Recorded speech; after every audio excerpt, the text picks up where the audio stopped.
Welcome, new user! What would you like to mimic today? A brilliant choice! One theory coming right now.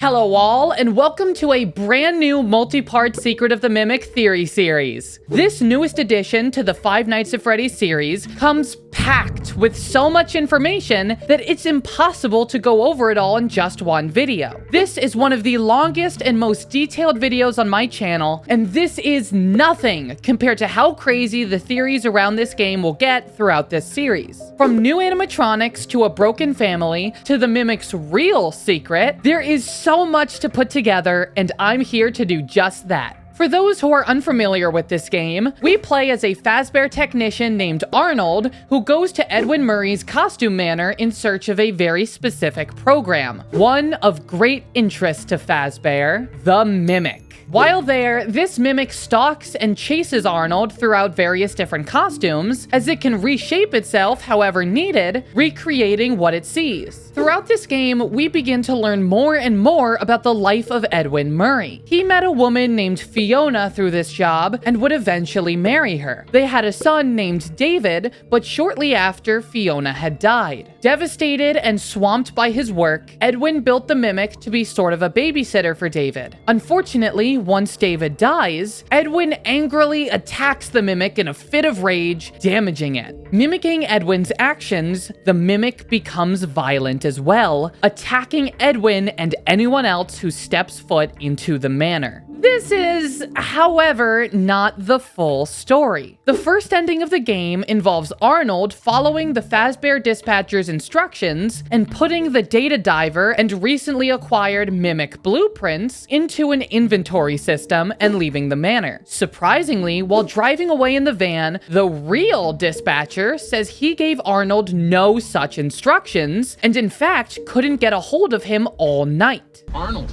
there you are. We've been trying to get a hold of you all night. Why didn't you answer?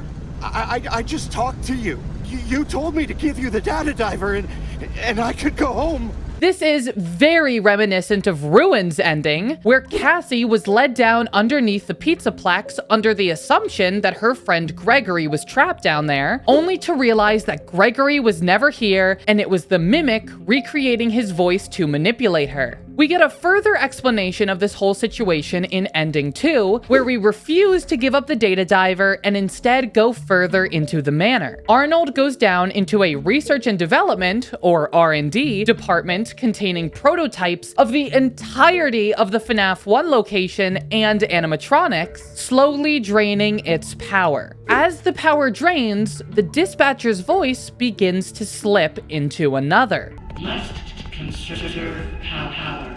Eventually, we fully drain the power and see that the person who is mimicking the dispatcher's voice is none other than Fiona herself. This whole situation is wild and confusing, but it goes even further than this. I'm going to bring you on one hell of a journey and tell you the story of a broken family that caused the deaths of many, many people, with a relative timeline. I know, a shocker for anything Five Nights at Freddy's related. But first, we need to take a step back. Let's start with what we know for a fact.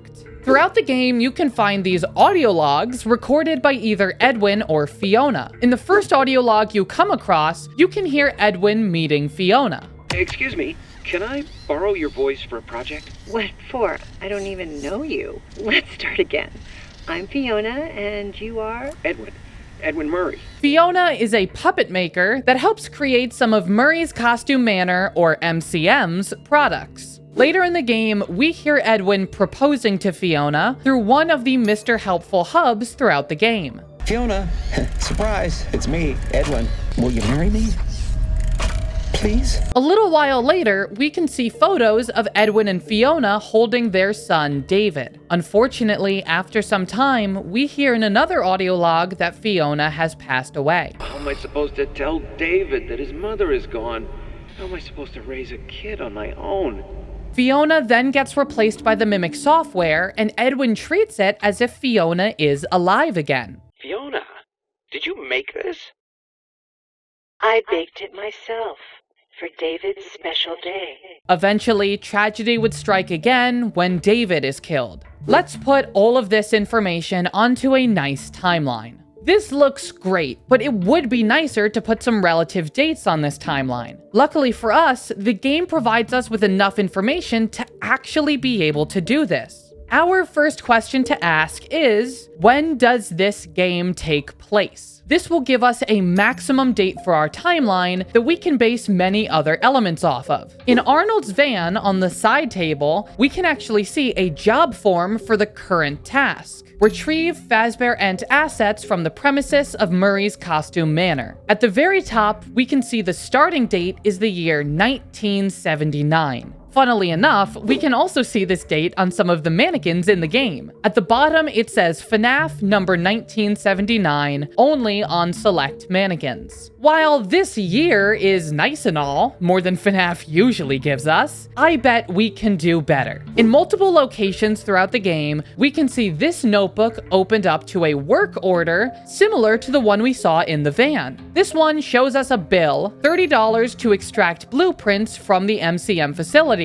which is Arnold's job in the game. The order is dated September 7th, 1979, and signed by Arnie, a nickname Arnold is called throughout the game. Arnie, buddy, you're making a huge mistake. Now, to really ensure that we have the correct date for this game and it's not July 9th, as this is how it would be written outside of the United States, we can look at a few things. Not only is Steel Wool based out of Oakland, California, but throughout the game, we can actually see it snowing, which means this is, in fact, September 7th, 1979. Perfect. Let's slap this date at the end of our timeline. We can use this date as a reference point later, but first, we can get a lot more specific about Fiona's death. While playing Secret of the Mimic, you can come across these mailboxes that contain various text logs. One of these later ones references Fiona's second life as a mimic down in the research and development prototype location. Titled, "Have You Heard Fiona?" It reads, I heard it again this morning when I was down in R&D. Very clearly through one of the vents, it was Fiona's voice. I swear it on my mother's grave. I heard her and Edwin laughing and joking. Why would Edwin lie about Fall Fest? Did they fake her death for insurance money? I never did trust them. Fall Fest is a huge deal in the FNaF universe. First appearing in the Help Wanted 1 Halloween DLC, Fall Fest was the location where those levels took place. It was never really explained, but still kept showing up throughout the rest of the game. References would appear in Security Breach, and multiple Fall Fest portraits and posters could be found in Help Wanted 2. Here it is, suggesting that Fiona died at Fall Fest, but this isn't the only place we hear this. In the audio logs, we can hear, I have to go help the Fall Fest crew. I just have this terrible feeling like I need to be there so nothing goes wrong. This is later followed up by Edwin. Oh, why did you go? You weren't even supposed to be there. You were supposed to be here with me and David. Another moment showing that Fiona died at Fall Fest. Because of this festival's previous appearances, we know some things about it. While its Help Wanted 1 appearance shows it taking place in 1989, we can see a poster in Help Wanted 2 that shows it in 1970. This suggests that Fall Fest is an annual event, meaning Fiona could have died at any Fall Fest. Or could she have? But that's something we will hold on to until later in the episode. For now, we know that she has to have died at Fall Fest, and it must be pre-1979 when this game takes place.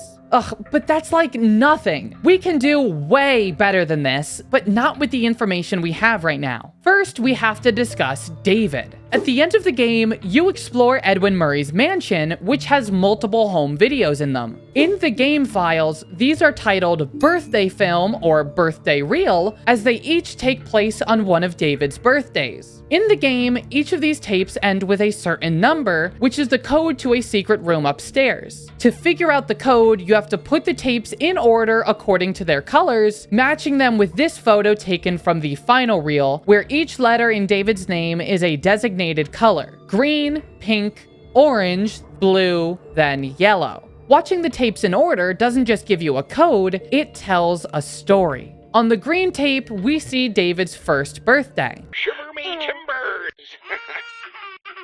Oh, honey, you're scaring him. We can hear David as a baby crying from Edwin's pirate impression. On the pink tape, we can see David's second birthday. You're missing the party. David's 2 years old. He won't remember a thing. Once again, the birthdays are shown in the same order of the David color code. The blue tape is his third, the orange is his fourth, and finally, yellow is his fifth. These tapes, fortunately, give us a good look into Fiona's life. We can hear her speaking at David's first birthday. Happy birthday, buddy. Happy birthday, sweetie. Mommy made this special for you. We also hear her speak at his second birthday. Edwin, Ed, get out here. You're missing it. However, on his third, it tells a different story. Wait for Mama. Mama loves presents. David, Mommy's gone. This tells us for a fact that Fiona died between David's second and third birthday. But that doesn't do much for us if we don't know about David specifically. Well, luckily, this is where the books come in. Now, before you say anything, I know the books aren't canon. Edwin's story in the books is nothing like his story in Secret of the Mimic. However, the big picture ideas are the same. In both plots, Edwin creates the Mimic, Fiona dies, David dies, and Edwin attacks the Mimic, turning it violent. In the story The Mimic, David is killed after running into a highway while playing outside and chasing after his ball. The audio logs also suggest this outcome for David. This is the perfect spot for David's playground. The loading dock is like 200 feet away, and there's a fence and everything. I know you're my lawyer and all, but there's no regulation that says I can't have it there, so just get off my back. It'll be fine. The warning about his play space, along with the discussion of the loading dock, suggests a similar fate for our dear old David. But the final birthday reel, his 5th birthday surprise party, really drives home this fact. All right, I think we're ready. Okay, everyone hide. Fiona, go get him. I left him out at the playground.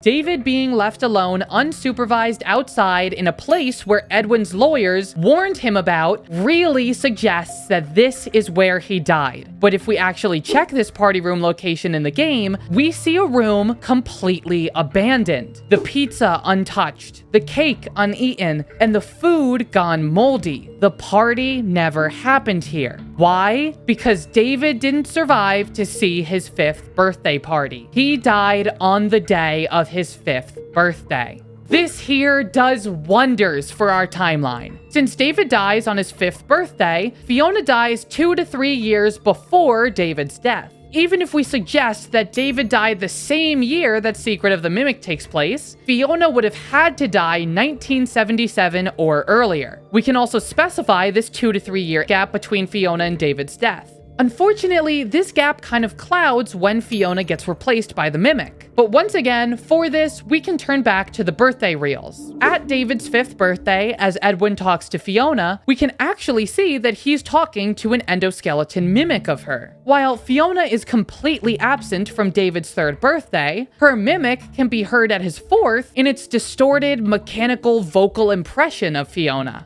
Happy birthday, buddy. Happy birthday, sweetie.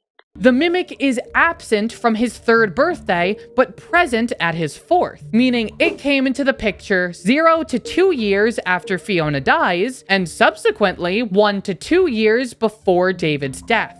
Let's try to clean up this timeline for ease of viewing and understanding. We will still keep all these intervals of time, but we will round them to make them easier for ourselves. Let's say Fiona dies 2 years before David's death, meaning the Mimic came into the picture 1 year after Fiona dies, and 1 year before David's death. This definitely cleans it up a lot. While this right here is great and all, we can really make a better timeline. But to do so, we're gonna have to put it aside. We need to turn our attention over to a very interesting minigame, Moon.exe. This minigame is based on the classic text-based adventure games of the late 70s. You can choose from a list of specific prompts, and the story will progress accordingly. This story slowly progresses as you acquire more of the game's collectibles and put them in the inventory system. They will then appear in the actual minigame itself, their prompts written in orange text instead of green. Your character must progress through different sections of the game, obtaining items and completing tasks while trying not to get caught by the moon. If it catches you, you lose. As longtime FNaF fans will expect, this game has many connections to the main Secret of the Mimic story. While progressing through this game, you come across a broken down cabin in the woods. Upon entering, you are greeted by a character that introduces themselves as Sun, presenting you with several tasks to complete for a reward. Once this game is fully completed through acquiring every collectible in the game, Sun will reappear, congratulating you for completing her tasks. This isn't the only time we see Sun in this game. This exact sprite appears on the monitors when we meet Fiona's mimic, also known as F10N4. After introducing herself, this Sun sprite appears on all the monitors around her. While this would already suggest that Sun represents Fiona, there's further evidence of this within Moon.exe.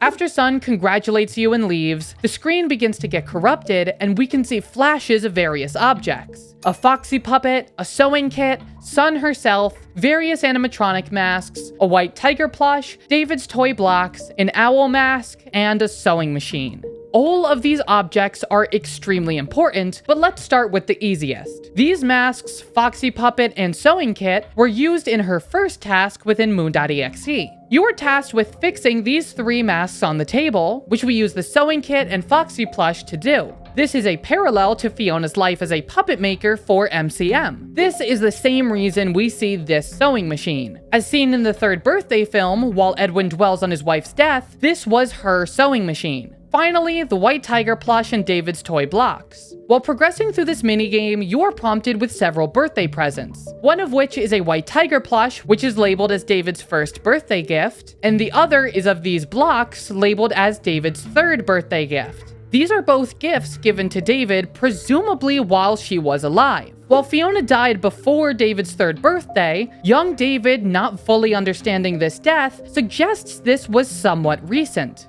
Wait for Mama. Mama loves presents. David, Mommy's gone.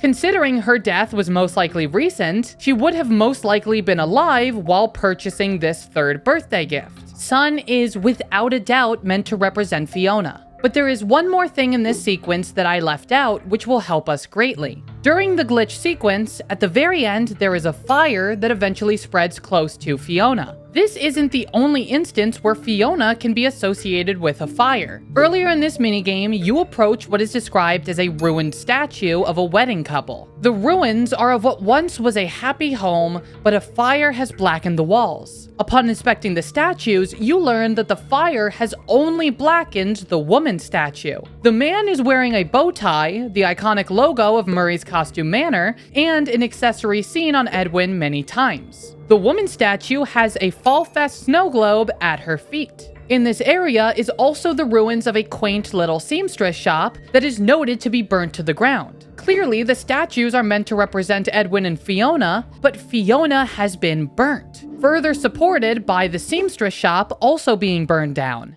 As we've seen, Fiona's death is the catalyst for what breaks this family so much, represented here in the once happy home now being in ruins. We saw Sun previously surrounded by fire, and here the Fiona statue and things related to her are also burned. She didn't just die at Fall Fest, she was killed in a fire. Hey, a Fall Fest fire rings a bell. In Help Wanted 2, we see multiple locations that represent or suggest that they are in Fall Fest, specifically the Phaser Blast booth and carousel. During the 4th Phaser Blast level, the booth lights on fire, burning all around you. In the next level, we can see the stall in burnt ruins. At the end of the final carousel level, the same thing happens. The ride slowly burns down around you. The only Fall Fest referenced in this game is the poster I showed previously, dated at 1970. So it is very fair for us to suggest that Fiona died this same year. However, the proof of this date is not concrete, so I will not declare that this absolutely took place in 1970. However, once again, for ease of viewing this chart, I will replace the approximate dates using 1970 as a base. This means that Fiona would have died in 1970, the Mimic would have replaced Fiona in 1971, and David would have died in 1972. While this information isn't concrete, there is further evidence to suggest that this timeline is accurate. In the Chica party room in Secret of the Mimic, we can see this chart of net earnings from 1965 to 1970. While at the time of Fiona's speculated death has no change in the chart, the time of David's speculated death has a large immediate drop in 1972. This would then be followed up by Fazbear's interest in Edwin's services, which would shoot up their sales, but this large drop did still occur. The point at which David's death occurred would even match up with the exact time the sales dropped. We mentioned how before it's likely that Fiona's death was close to David's 3rd birthday by how David was still having a hard time grasping the concept. This would mean that David's birthday is in the second half of the year, autumn to December. David died on his 5th birthday, lining this up perfectly with the actual drop in sales here, the second half of the year. Once again, none of these dates is a perfectly concrete theory. I would even classify this more as speculation, but the evidence is too much to just ignore. That being said, this whole discussion has left one big question wide open. In Moon.exe, the sun represents Fiona, but who else is represented in this game? Who is the moon? Who is the owl? Who are you? Well, let's start to think about this. You start this game in a bedroom with various collectibles. One of these collectibles is a trophy with a prompt saying that it was stolen from Moon's bedroom. This suggests that Moon lives in this same house, and the actual trophy collectible in the game is an MCM branded trophy. Every time the Moon catches the playable character, the prompts are never about death. In fact, the Moon specifically doesn't harm the playable character in any of these. The Moon screams back to bed when trying to sneak out, and after consuming poison, the Moon saves you from the poison and says, "What were you thinking? Back to bed." Furthermore, a sun is often associated with a moon, so therefore, Fiona is often associated with Edwin. The playable character is in a child's bedroom, the moon saves the playable character and always ends with telling them to go to bed like a parental figure, and if Fiona is the sun, then Edwin would be the moon. So if the sun is Fiona and moon is Edwin, that makes the playable character David, correct? Well, I'm not so sure about that. After attempting to attack Big Top in Moon.exe, the prompt says that he rips your head off. Afterward, Moon saves you by putting your head back on. When you attempt to poke a stick at a bear, the bear jumps off the swing and eats you right up, where then the Moon saves you by pulling you out of the bear's stomach. Something doesn't line up here. You can't be human and survive being eaten alive by a bear or getting your head ripped off. You're something different. But what are you?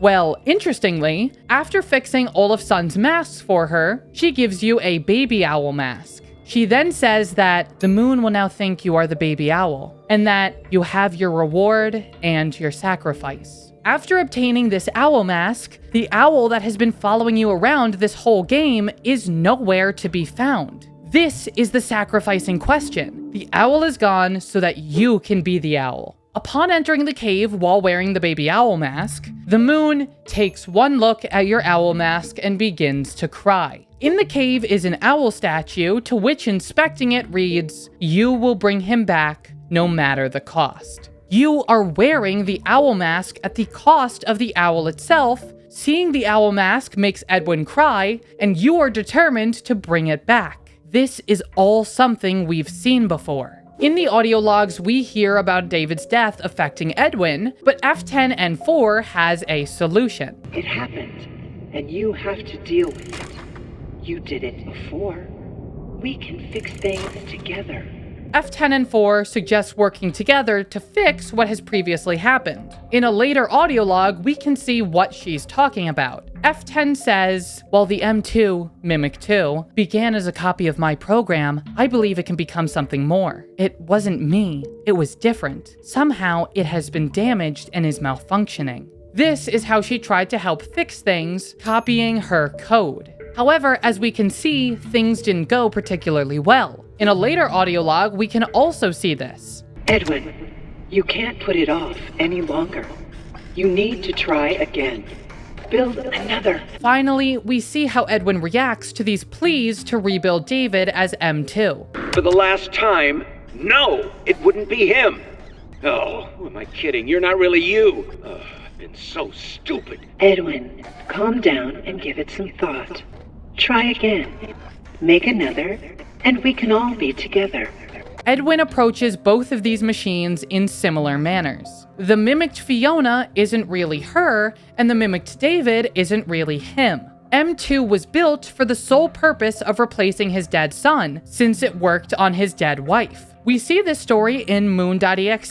The owl, which represents David, is lost, therein allowing our playable character to recreate it. Seeing this fills Moon, who represents Edwin, with many emotions, while our playable character is determined to bring back the owl. We play as M2, built to replace David. But this isn't the only way we know that we're playing as M2 in Moon.exe. In the normal Secret of the Mimic game, at the end of the dolly fight before she is crushed, we can actually see M2 jump out of her. M2 is within the costumes of all the characters within this game. They even told us at the beginning of the game that there's only one movement signature within the entire building. Our motion sensors indicate that someone is still inside the building, moving around. In the second half of Moon.exe, we go through every single enemy in the game, all the characters that M2 chased you as, until we end up in David's room, even labeled as such, and enter David's closet, ending Moon.exe.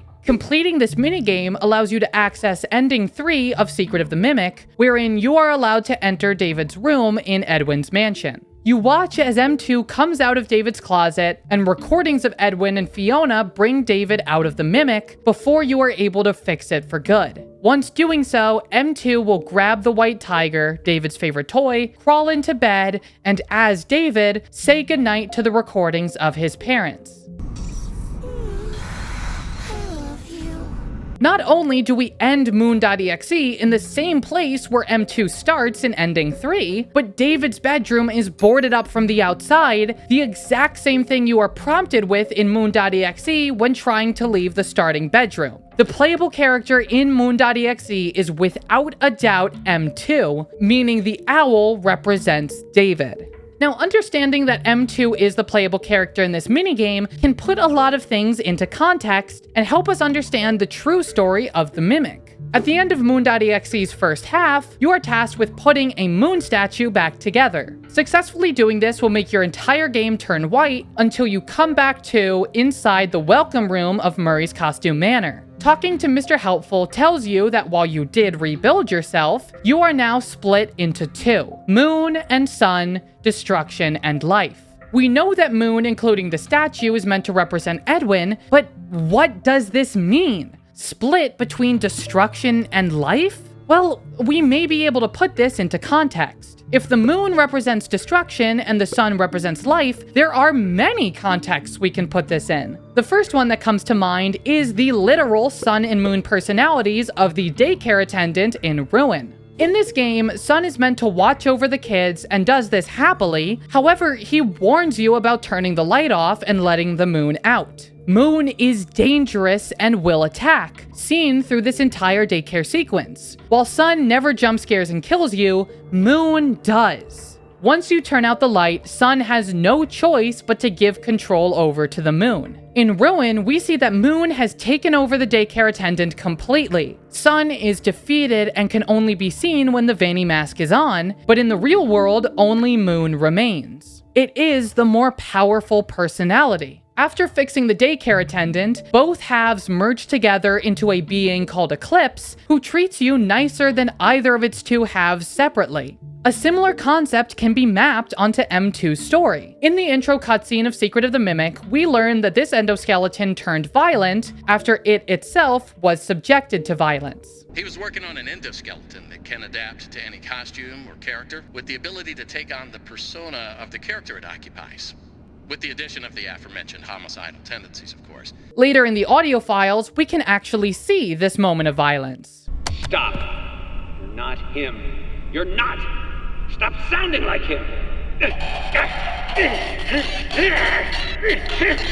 Edwin was mad at M2 for mimicking David and beat the endoskeleton up. After this point, the endoskeleton was damaged and mimicked and was overcome by this violence. This exact thing happened with the daycare attendant. It was damaged, and therefore the Moon/violent personality took over as the dominant power, causing damage to others. Just like in Moon.exe, Edwin/Moon was the cause of M2 being split into two halves. M2's violence took over. Throughout the second half of Moon.exe, we watch M2 go through every costume it mimicked throughout the game, letting each of them go. It trapped Jackie in rain boots. It fixed Dolly's patience, allowing her to walk away happy. It gave Chica the cupcake, helping her feel loved. Only after completing all of these does it go back to David's room into the closet. Only after completing Moon.exe are you able to go into David's bedroom, giving you the opportunity to fix M2, finally allowing David to come out of the endoskeleton again, its purpose restored. Just like in Ruin, when Cassie had to fix the daycare attendant to turn it into Eclipse, Arnold fixed M2 to merge both sides. M2's son, its life where it got its code from, F10 and 4, and its moon, where it got its violence from, Edwin. Only together can Fiona and Edwin get David. That is what Moon.exe is truly about. The Mimic's secret isn't just the purpose of its creation being to replace Edwin's dead family members, but it's something much more. It's the broken nature of this animatronic. It's the fact that it can be fixed. That is the Mimic's real secret. This was only the first episode, and there is still so much to talk about. So many major points that we aren't able to discuss in this video alone. If you want to stay up to date with the series as it progresses, make sure to ring that bell after subscribing to get notified when I upload. If you enjoyed this video, make sure to leave a like, and if you enjoy my content, make sure to subscribe. Comment down below if you have any information that could either prove or disprove this theory, or what you think of this timeline I offered in the video. Once again, this is still just a theory, so it can always be disproven later when we learn more information. If you want to talk to my team and I directly, make sure to join our Discord or check out our subreddit. Once again, thank you all so much for watching, and I'll catch you in the next one.